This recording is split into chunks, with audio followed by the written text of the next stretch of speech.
Heavyweight boxing fans, what's the deal? So I'm on BoxingScene.com right now.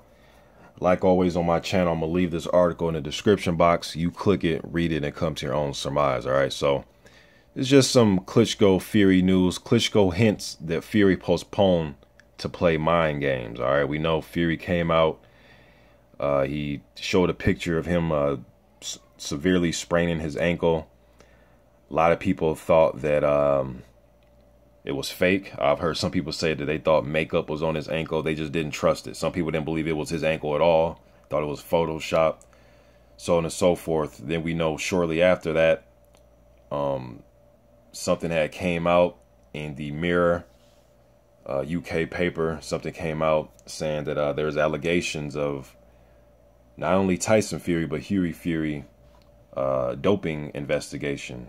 And I forget what drug it was exactly. Nandrolone? I believe it was Nandrolone.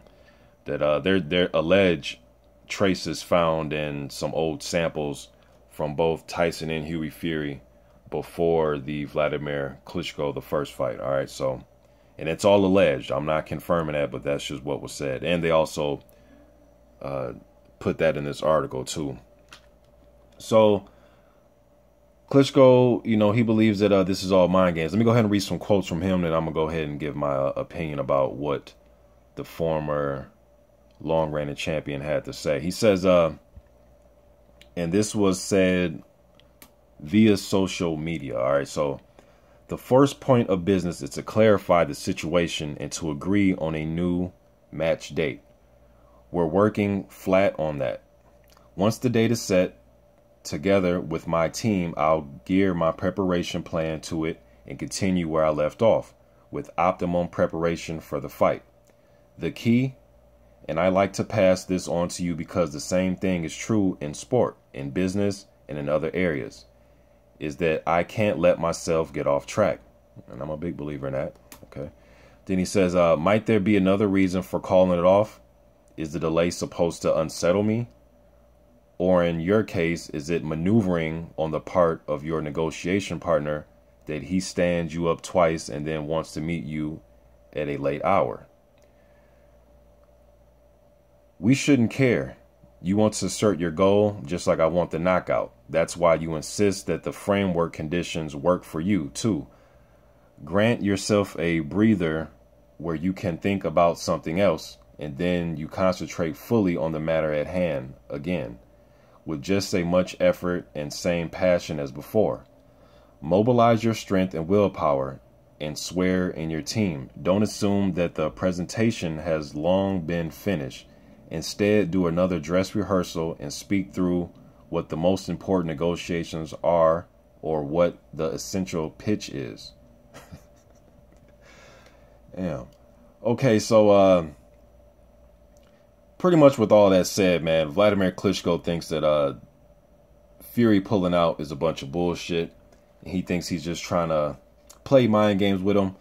But one thing I could say with that, though, Klitschko, is, you know, you did the same thing in the first fight. And I remember it was after that when Fury came to the press conference dressed as Batman, and somebody else, one of his friends, was dressed as Robin, and where they catch a criminal or something and tie him down. I know, just the whole thing Fury did with the whole dressing up like Batman thing. Now, after that, Klitschko had to, they had to reschedule the fight. Now, whether you say it was real or it wasn't real, well, you can say this for Fury. You can also say it for Klitschko, too. I mean, yeah, you can say it for Klitschko, too, man.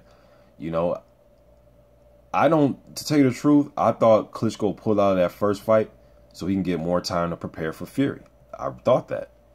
For this, I think Fury pulled out the fight. Maybe it is his ankle.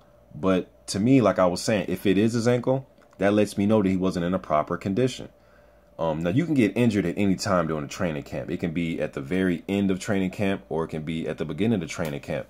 To me, injuries come up at the beginning because you're so out of shape. You're trying to do these strenuous workouts with a body that's out of shape. You know, the chance of you getting injured are higher when you're out of shape, right? When you're completely out of shape, the way Fury was in these press conferences when he lifted up his shirt and it was just a big ass, you know, semi-truck tire wrapped around his stomach. It just looked, he didn't look like the heavyweight champion. Now, he's never been this, you know, cut guy, but he was in optimum shape in that first Fury, or the first Klitschko fight, in my opinion. You know, and he had to at least been over 300 pounds, man, since since that fight has taken place.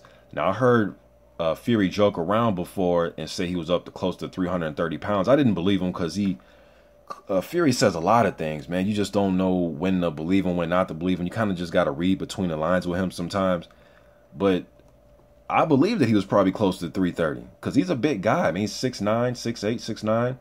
So, you know, there's NBA players that are 6'8", 6'9", 280 pounds. You know what I mean? So, and that's basketball players. But so when he says he was close to 330 with how fat he looked, he probably was somewhere up close to that, man. At least over 3 bills. It probably up to 3 bills at the very least, 300 pounds. So I wouldn't say it's necessarily just mind games. I do think that Fury just wasn't in shape. Could he have fought? Possibly, probably. But the ankle, that injury looked legit to me. Now, you may think that I'm being gullible and it could have been Photoshop picture. Okay, cool. But I do think that his ankle wasn't right. You know, I don't think he'll go that far to Photoshop a picture or color his ankle, you know, purple and blue and black, you know, to make it seem like he's injured. But you never know. If you would have told me he was going to dress up like Batman at the press conference, I wouldn't have believed that either. You know what I mean? But regardless, I don't think he was physically ready to go, whether it was the ankle or whether because he just wasn't in shape, man. So, and I want to see both these guys be in shape. I don't want to see nobody come in there, you know, injured. Although I've said in the past, I'm going to stay consistent. I do believe that no fighter goes into a fight 100%. There's always something nagging or some type of little small nagging injury that all these fighters have going into a fight. You know what I mean? But I don't want them to go in there with a severe injury. You know what I mean? That's counterproductive. I just don't think that'd be smart for either fighter, no matter who you're pulling for, man. So I just don't think he was ready. Whether it's physically or mentally, maybe it was both. But just physically, I just don't think Tyson Fury was ready for Vladimir Klitschko. I just don't. So I'm just getting this out there. I'd like to hear your response to this in the comments section. I'm out.